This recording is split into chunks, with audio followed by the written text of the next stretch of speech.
میں غصے سے تیز قدم اٹھاتا ہوا اسی دکان تک پہنچا تھا جہاں وہ نوجوان حیا کو نہ جانے کیا کہہ رہا تھا۔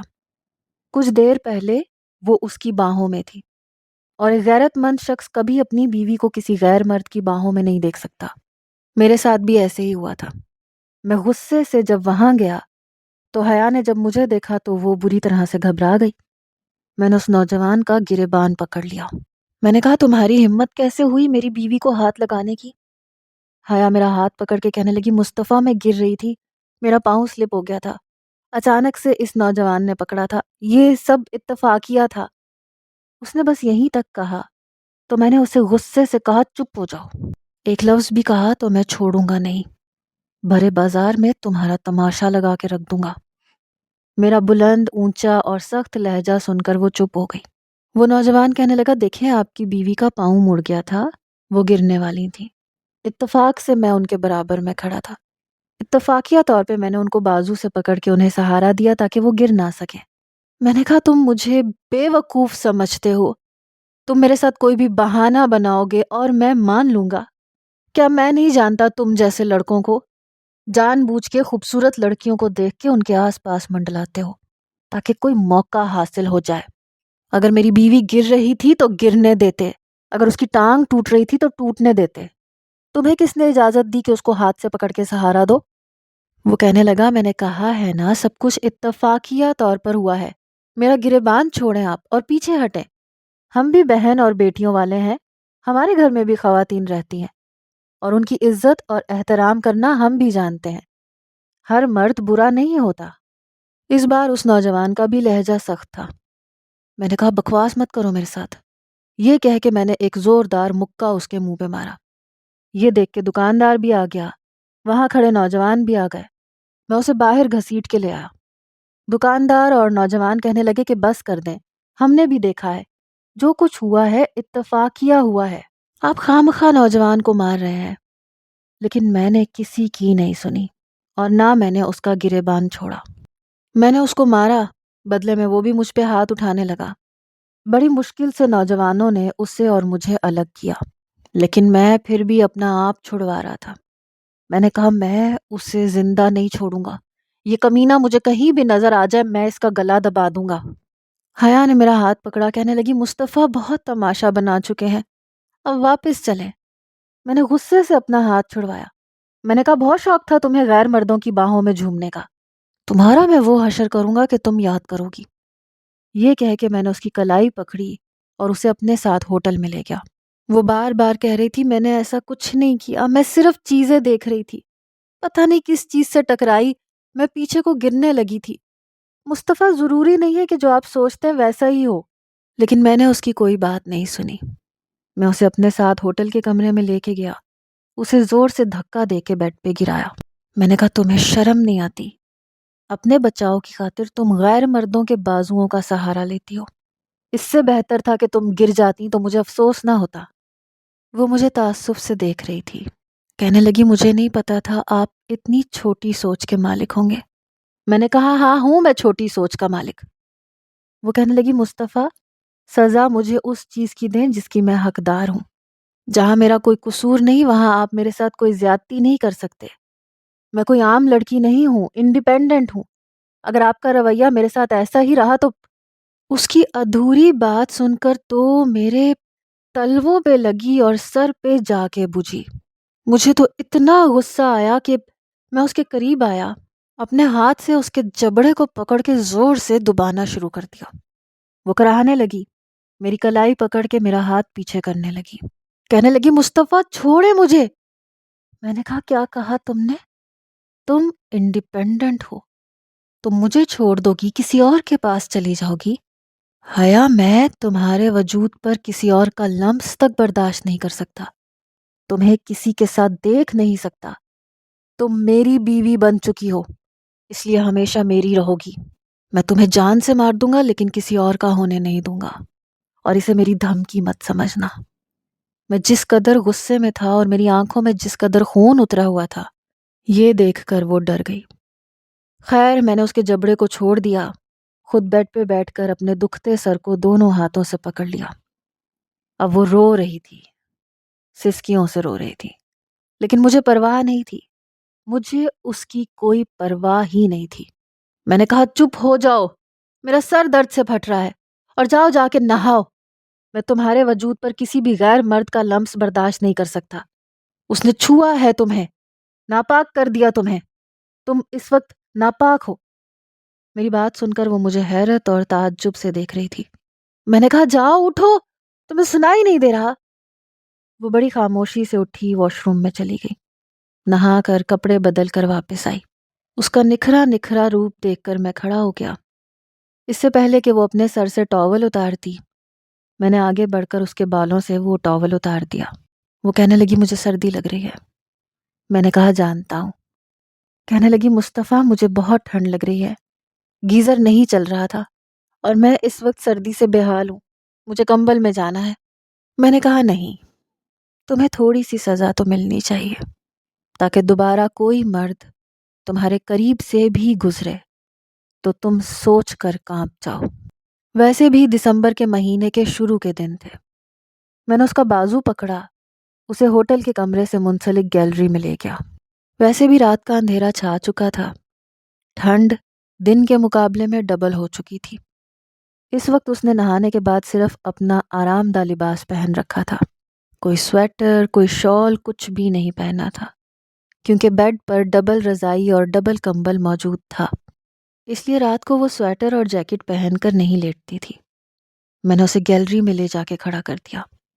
حیا کہنے لگی مصطفیٰ مجھے بہت ٹھنڈ لگ رہی ہے، میں مر جاؤں گی۔ میں نے کہا تو مر جاؤ۔ یہ کہہ کے میں باہر آ گیا اور گیلری کا دروازہ بند کر کے باہر سے لاک کر دیا۔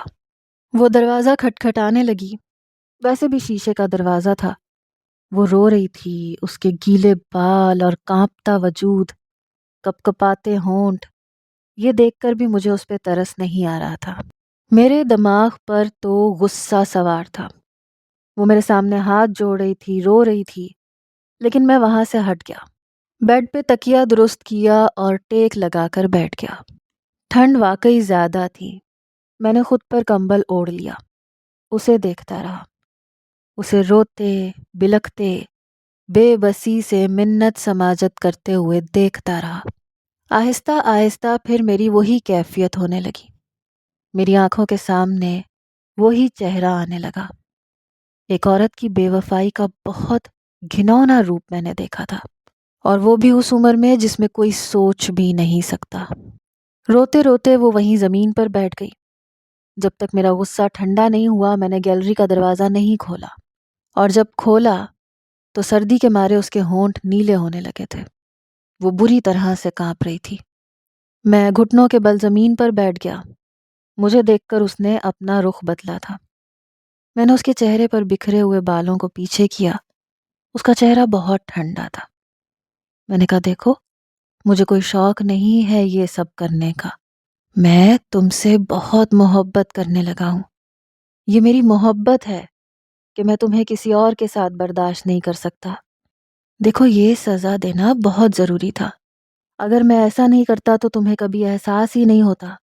میں جانتا ہوں تمہیں تکلیف ہوئی ہے، لیکن دیکھو یہ تمہارے لیے بہتر تھا، اسی لیے کیا میں نے۔ میں جانتا ہوں آئندہ کوئی بھی مرد تمہارے پاس سے گزرے گا تو تم خود پیچھے ہٹ جاؤ گی۔ یہ کہہ کر میں نے اسے گود میں بھر لیا۔ کہنے لگی چھوڑ دو مجھے ہاتھ مت لگاؤ، مجھے مرنے دو۔ میں نے کہا کیسے مرنے دو؟ جانے من تم اب میری سانسوں میں بسنے لگی ہو۔ مجھے نہیں پتا تھا کہ مجھے کسی لڑکی سے اتنی شدید محبت بھی ہو سکتی ہے۔ میں اسے بیڈ تک لے آیا، پھر اسے بیڈ پر لٹا کر کمبل اوڑھا دیا، کمرے کی لائٹ بند کر دی، اس کے قریب ہو گیا۔ وہ کہنے لگی مصطفیٰ پلیز مجھے چھوڑ دو۔ میں نے کہا نہیں، ٹھنڈ لگ رہی ہے نا تمہیں۔ میں نے اسے اپنے اندر سمیٹ لیا، لیکن اس بار محبت صرف میں نے کی تھی، اس نے میرا ساتھ نہیں دیا تھا۔ میں اسے کہتا رہا کہ حیا پلیز مجھے تمہاری محبت چاہیے، لیکن اس نے کچھ نہیں کہا، کوئی جواب نہیں دیا، بالکل پتھر کی مورت کی طرح بس لیٹی رہی۔ صبح تک اسے بخار ہو گیا، میں نے اسے میڈیسن دی، اس کا بہت خیال رکھا۔ 2 دن میں وہ ٹھیک ہو گئی، لیکن چپ بھی ہو گئی تھی۔ مجھے کچھ نہیں کہتی تھی، میں جو چاہتا جیسا چاہتا اس کے ساتھ کرتا رہتا تھا۔ 8 دن میں نے اپنا ہنی مون بہت انجوائے کیا، لیکن حیا کے چہرے کی ہنسی غائب ہو گئی تھی، وہ بالکل چپ سی ہو گئی تھی، حالانکہ بہت باتونی ہوا کرتی تھی۔ میری 15 دن کی سنگت اسے بدل چکی تھی، اور میں یہی چاہتا تھا کہ وہ بدل جائے۔ میں یہ چاہتا تھا کہ وہ کسی سے بات نہ کیا کرے۔ یہ معاشرہ بہت برا ہے، میں نہیں چاہتا تھا کہ میری حیا کو اس معاشرے کی ہوا لگے۔ گھر واپس آ کر اس نے مجھ سے دوبارہ ضد نہیں کی کہ اسے کلینک جانا ہے۔ البتہ 4-5 دن بعد جب میں سونے کے لیے اس کے قریب آیا تو کہنے لگی، مصطفیٰ مجھے اپنی امی کے گھر جانا ہے۔ میں نے کہا کیوں جانا ہے؟ کہنے لگی مجھے 1 مہینہ ہو گیا ہے، میں کچھ دن ان کے پاس جا کے رہنا چاہتی ہوں۔ میں نے کہا تو پھر میرا کیا ہوگا؟ میں تو تمہارے بغیر 1 منٹ نہیں رہ سکتا۔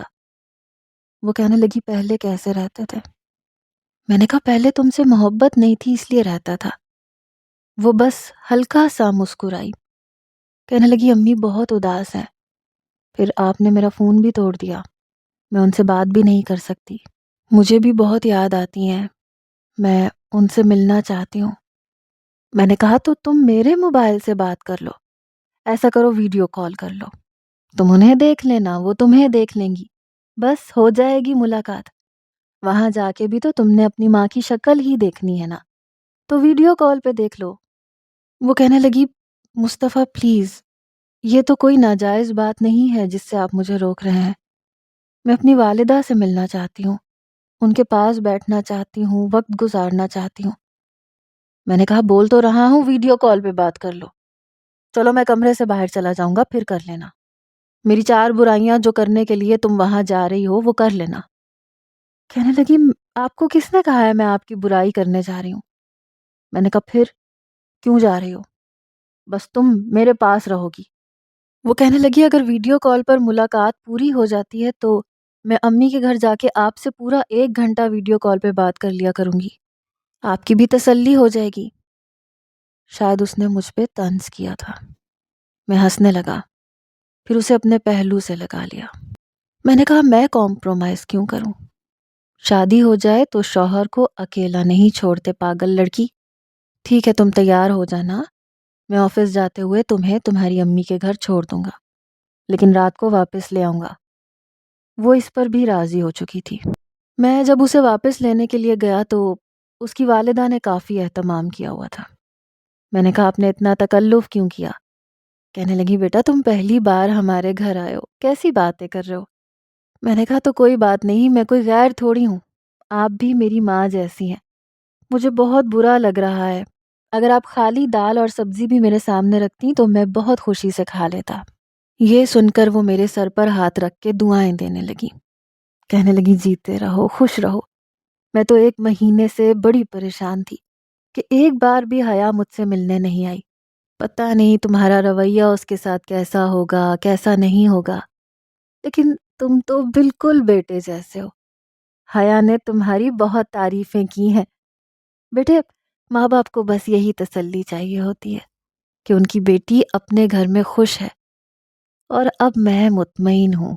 میں نے مسکرا کر حیا کی طرف دیکھا جو ابھی بھی چپ بیٹھی تھی۔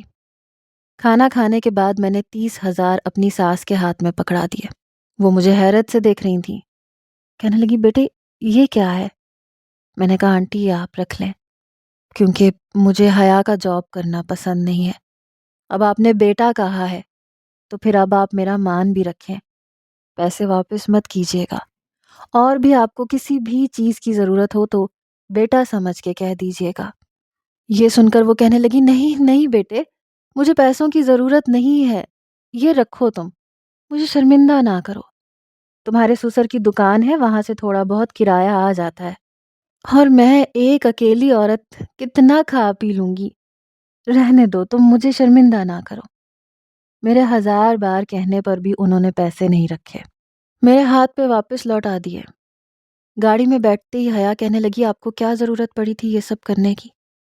میں نے کہا خود ہی تو کہہ رہی تھی کہ ماں کی کفالت کرنی ہے، تو میں نے سوچا میں کر دیتا ہوں، ویسے بھی پیسوں سے لوگوں کی مدد کرتا رہتا ہوں، مجھے فرق نہیں پڑتا۔ میری اس بات کو شاید اس نے اپنی اہانت سمجھ لیا، یا شاید میں نے اہانت ہی کی تھی، مجھے احساس نہیں تھا۔ وہ کہنے لگی میری ماں کو ان لوگوں میں شمار نہ کریں، خدا کے لیے اگر آپ انہیں دکھاوے کی عزت دے رہے ہیں تو یہ زحمت بھی مت کریں، لیکن دوبارہ کبھی میری ماں کے ہاتھ پر خیرات مت رکھیے گا۔ میں نے کہا تم زیادہ ہی سوچ رہی ہو۔ کہنے لگی میں آپ سے بحث نہیں کرنا چاہتی۔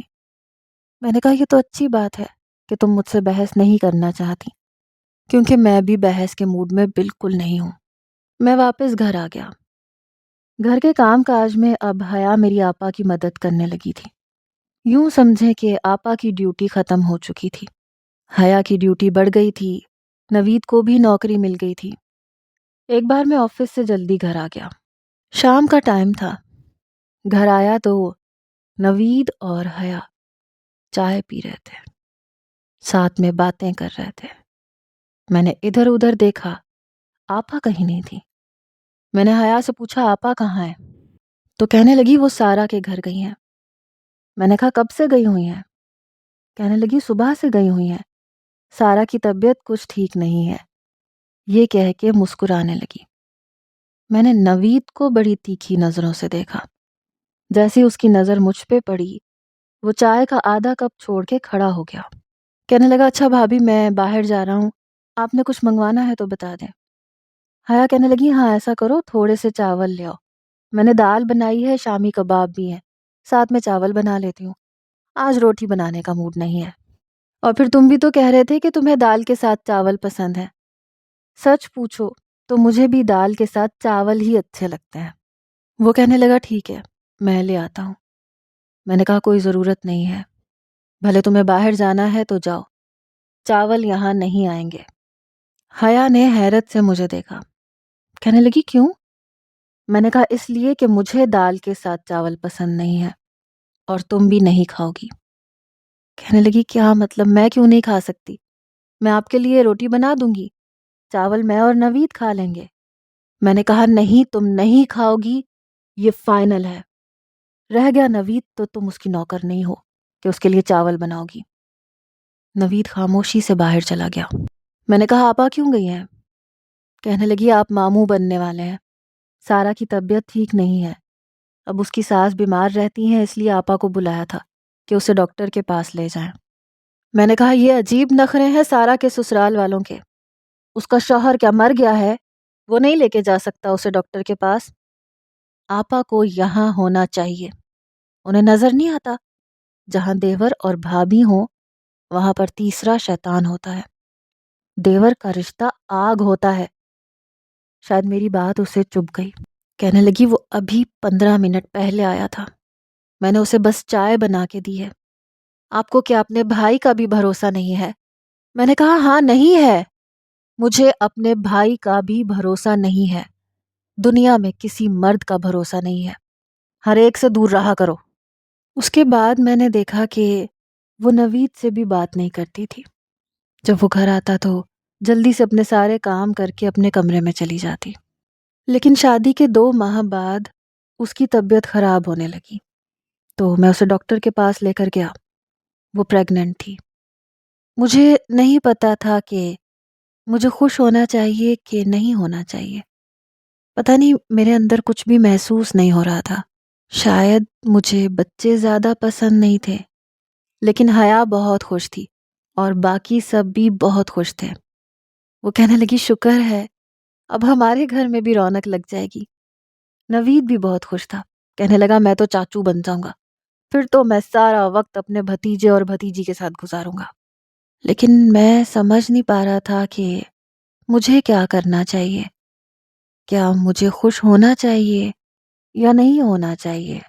حیا اب مجھ سے بچے کی باتیں کرتی تھی، کہتی تھی آپ کو بیٹا زیادہ اچھا لگتا ہے یا بیٹی؟ میں نے کہا پتہ نہیں، میں نے کبھی سوچا ہی نہیں۔ کہنے لگی مجھے تو بڑی خواہش ہے کہ میرے جڑواں بچے ہوں۔ میں نے کہا کیوں؟ کہنے لگی اور کیا، بیٹا بھی ہو اور بیٹی بھی۔ میں نے کہا اچھا ٹھیک ہے، مجھے تنگ مت کرو۔ یہ کہہ کے میں جیسے ہی اس کے قریب ہونے لگا تو کہنے لگی اس دفعہ ڈاکٹر نے احتیاط بتائی ہے، کہتی ہے پہلا بچہ ہے، شروع کے دن ہے، اس لیے شوہر سے کہنا کہ کچھ دن احتیاط کرے۔ اس لیے ہمیں احتیاط کرنی ہوگی۔ میں نے کہا اب اس سے کیا ہوگا؟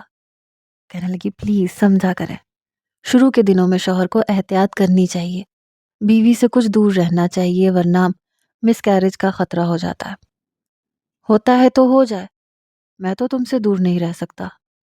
یہ کہہ کے میں اس کے قریب ہونے لگا، لیکن اس نے اپنے دونوں ہاتھ میرے سینے پہ رکھ کے مجھے پیچھے کیا۔ کہنے لگی آپ سمجھ کیوں نہیں رہے؟ میرے بچے کی جان کو خطرہ ہو سکتا ہے۔ میں نے کہا تمہارا بچہ؟ تمہارا نہیں، میرا بچہ ہے۔ کوئی بات نہیں، خطرہ ہوتا ہے تو ہونے دو، لیکن اس وقت میں کسی اور موڈ میں ہوں۔ تمہارا احتجاج، تمہاری مزاحمت میرے آگے نہیں چل سکتی، یہ تم اچھے طریقے سے جانتی ہو۔ مجھے روکنے کی کوشش مت کیا کرو، مجھے برا لگتا ہے۔ میں نے اس کے دونوں ہاتھ اپنے سینے سے پیچھے جھٹکے تھے، اور اس بار میرے جنون کی شدت بڑھ گئی تھی۔ جب وہ انکار کرتی تھی مجھے پتہ نہیں کیا ہو جاتا تھا، میں پاگل ہونے لگتا تھا۔ اس کا انکار، اس کا احتجاج میرے اندر جو نفرت بھر دیتا تھا۔ پھر وہی ہوا جس کا ڈر تھا۔ صبح وہ درد سے تڑپ رہی تھی، بستر کی چادر دیکھ کر میں بھی گھبرا گیا۔ جلدی سے آپا کو بلایا۔ وہ حیا کو دیکھ کر، کمرے کو دیکھ کر مجھے بڑے خطرناک تیوروں سے دیکھنے لگی۔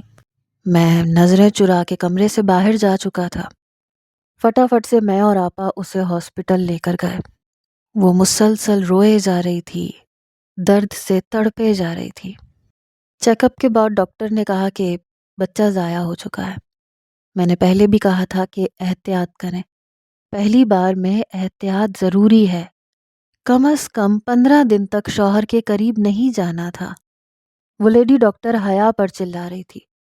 حیا میں اتنی ہمت نہیں تھی کہ میری طرف نظر بھی اٹھاتی یا ملامتی نظر سے مجھے دیکھ لیتی۔ میں نے اتنی اجازت ہی اسے کب دی تھی؟ میری آپا بھی بہت رو رہی تھیں، نوید بھی اداس ہو گیا تھا، لیکن مجھے پرواہ نہیں تھی۔ شاید مجھے بچہ نہیں چاہیے تھا، لیکن حیا بھی بہت رو رہی تھی۔ ایک ہفتہ مجھ سے بات نہیں کی، کہنے لگی میری زندگی کی سب سے بڑی غلطی یہ تھی کہ میں نے آپ سے شادی کر لی۔ میں نے کہا غلطی کر لی اب تو۔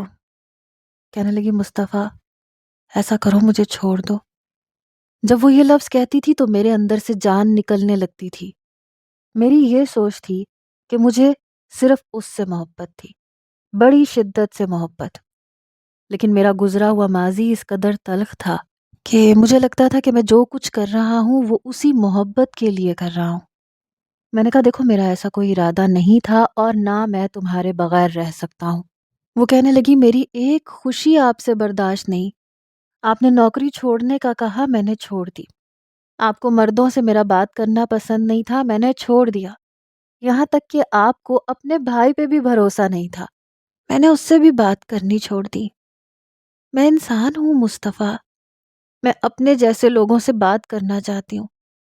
آپ کی آپا سارا دن سارا سے باتیں کرتی رہتی ہیں، سارا یہاں آ کے رہتی ہے، آپا کے ساتھ کمرے میں بیٹھ کر جی بھر کے باتیں کرتی ہے۔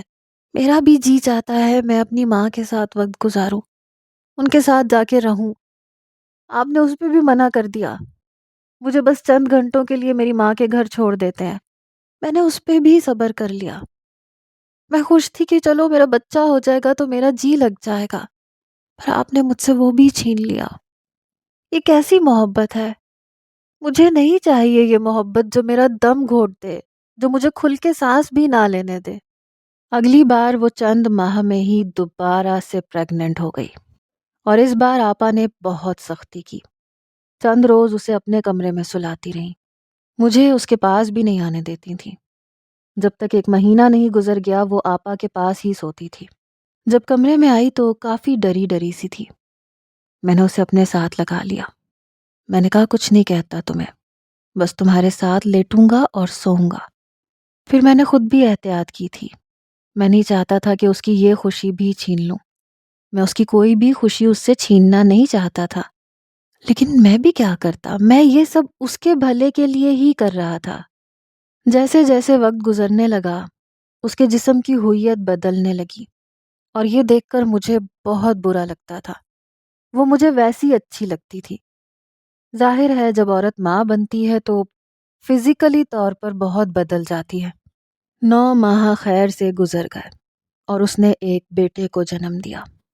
وہ بہت خوش تھی، آپا بھی بہت خوش تھی۔ نوید میرے بیٹے کو گود میں اٹھا کے پیار کر رہا تھا، کہنے لگا بھائی یہ بالکل آپ پہ گیا ہے۔ میں بس ہلکا سا مسکرایا تھا، بچے کو صرف ہاتھ پکڑ کے چوما تھا۔ اذان بھی نوید نے دی تھی اور شہد میری آپا نے چٹایا تھا۔ آپا ہی اسے سنبھالنے لگی، وہ اسے بہت پیار کرتی تھی۔ وقت کچھ اور آگے بڑھنے لگا۔ ابھی میرا بڑا بیٹا واصف 6 ماہ کا تھا جب وہ دوسری بار پریگننٹ ہو گئی۔ ڈاکٹر نے احتیاط بتائی تھی اور میں احتیاط نہیں کر سکتا تھا، لیکن دوسری بار بھی یہ بچہ ضائع ہو گیا۔ حیا کا رنگ پہلے سے پیلا پڑنے لگا، ذمہ داری بڑھ گئی، لیکن میرے غصے کا وہی عالم تھا۔ میں اس کی ذرا سی بے توجہی اپنے معاملے میں دیکھ کر اس پہ چلانے لگتا تھا۔ کبھی تو اپنے بیٹے کے منہ پہ تھپڑ مار دیتا، وہ بلبلا کے رونے لگتا اور حیا تڑپ جاتی۔ وہ کہتی کیا ہو گیا مصطفیٰ، یہ آپ کا ہی بچہ ہے۔ میں نے کہا تو میں کیا کروں، بچہ ہے تو کیا اس کو سر پہ چڑھا کے بٹھا لوں؟ میں یہ برداشت نہیں کر سکتا کہ تم میرے علاوہ کسی اور کو زیادہ اہمیت دو۔ اسے آپا کو دو، آپا سنبھال لیں گی۔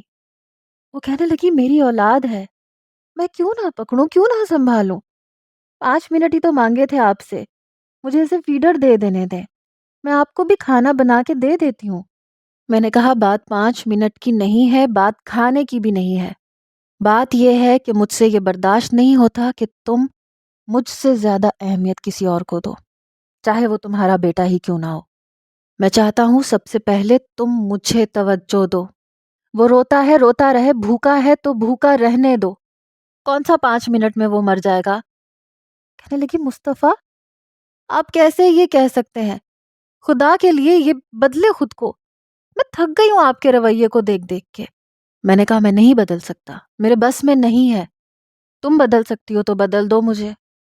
وہ کہنے لگی جب تک آپ خود کو اپنے آپ کو نہیں بدلیں گے، میں کیا، کوئی بھی آپ کو نہیں بدل سکتا، اور اس چیز کا ادراک مجھے بہت اچھے طریقے سے ہو چکا ہے۔ بہرحال اس نے کھانا میرے سامنے رکھ دیا، پھر واصف کو اٹھا کے پیار کرنے لگی، چپ کروانے لگی۔ کچھ دن بعد میرے دوستوں نے کہا کہ وہ میرے گھر پر کھانا کھانا چاہتے ہیں۔ میں نے کہا ٹھیک ہے۔ وہ اپنی بیگمات کے ساتھ آئے تھے، اس لیے حیا کو بھی سامنے آنا پڑا۔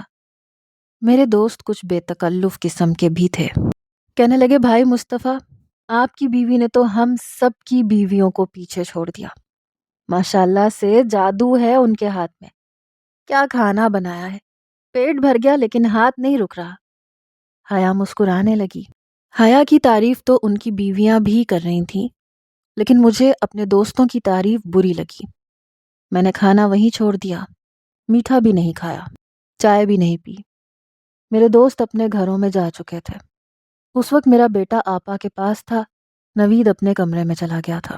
حالانکہ آپا نے حیا سے کہا تھا کہ بیٹے برتن رہنے دو، وہ صبح ماسی سے دھلوا لوں گی، لیکن وہ کہنے لگی نہیں آپا مجھے گندا کچن رکھنے کی عادت نہیں ہے، میں صفائی کر کے لیٹ جاؤں گی، آپ بس واصف کو سنبھال لیں، اسے سلا دیں۔ وہ کہنے لگی چلو ٹھیک ہے۔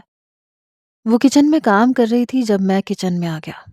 برتنوں کا انبار تھا، کچن بھی کچھ بکھرا پڑا تھا، یہاں تک کہ چولہے پر کڑھائی پڑی ہوئی تھی جس پر اس نے چکن فرائی کیا تھا۔ وہ برتن دھو رہی تھی، مجھے دیکھ کے کہنے لگی آپ تو آرام کریں نا۔ میں نے کہا میری بیوی یہاں پہ کام کرے تو میں کیسے آرام کر سکتا ہوں؟ میری بات کو سمجھ کر کہنے لگی کہ مجھے کچن گندا اچھا نہیں لگتا، ورنہ آپا نے تو منع کیا تھا مجھے۔ وہ سنک کا نل کھول کے برتن دھو رہی تھی اور مجھے حیرت سے دیکھ رہی تھی، میرے بگڑے ہوئے تاثرات دیکھ کر گھبرا رہی تھی کہ اب اس نے کون سی غلطی کر دی، اور میں حیران تھا کہ اسے اپنی غلطی کا احساس تک نہیں۔ میں نے اس کے ہاتھ دیکھے، میں نے کہا ایسا کون سا جادو ہے تمہارے ہاتھوں میں کہ مرد تمہارے ہاتھ کا کھانا کھا کر تعریف کیے بغیر نہیں رہ سکتے؟ وہ کہنے لگی مصطفیٰ پلیز ہاتھ چھوڑیں۔ میں نے کہا ایسے کیسے چھوڑ دوں، تمہارے خوبصورت ہاتھوں کی تعریف ہوئی ہے۔ یہ کہہ کر میں نے چولہے پر رکھی کڑھائی کے نیچے آگ جلا دی۔ کہنے لگی مصطفیٰ آپ کیا کر رہے ہیں؟ میں نے کہا تمہارے خوبصورت ہاتھوں کو تحفہ دینا چاہتا ہوں۔ شاید وہ میرے ارادے بھانپ گئی، کہنے لگی مصطفیٰ میرے ہاتھ جل جائیں گے۔ میں نے کہا نہیں جلیں گے۔ میں نے فل آنچ کھول رکھی تھی۔ تیل 5 منٹ کے اندر اندر کھولنے لگا۔ جیسے ہی میں اس کے ہاتھ کڑھائی کے قریب لے کر گیا، وہ چلانے لگی۔ آپا اور نوید بھی کچن میں آ گئے، لیکن تب تک میں اپنا کام کر چکا تھا۔ جلتے ہوئے تیل میں نے حیا کے دونوں ہاتھ رکھ دیے تھے۔ یہ دیکھ کر میری آپا نے آگے بڑھ کے مجھے پیچھے دھکا دیا اور پھر میرے منہ پہ پے در پہ کئی تھپڑ مارے۔ حیا تڑپ رہی تھی، رو رہی تھی۔ آپا کہنے لگی یہ کیا کیا ہے تم نے؟ میں نے کہا یہ جان بوجھ کے دوسروں کے سامنے اچھے کھانے بنا کے رکھتی ہے تاکہ غیر مرد اس کی تعریف کریں۔ جس طرح سے وہ رو رہی تھی، تڑپ رہی تھی، میری آپا کہنے لگی دفع ہو جاؤ یہاں سے، خبردار جو اب تم حیا کے قریب بھی آئے تو۔ میں کچن سے جا چکا تھا، لیکن اس کے تڑپنے کی، چلانے کی آوازیں مجھے کافی دیر تک سنائی دیتی رہی۔ جو کچھ کیا تھا غلط کیا تھا، لیکن ایسا کرنا میری مجبوری تھی۔ اگر میں یہ نہ کرتا تو اسے غیر مردوں کی تعریف سننے کا چسکا لگ جاتا، اور میں نہیں چاہتا تھا کہ وہ ایسی تعریفوں کی عادی ہو۔ رات بھر وہ شاید آپا کے کمرے میں رہی۔ صبح جب میں اٹھا تو برابر کا خالی بیڈ دیکھ کر مجھے اپنے رویے پر افسوس ہونے لگا۔ میں نے سوچا 2-4 دن ناراض رہے گی، پھر میں اسے منا لوں گا۔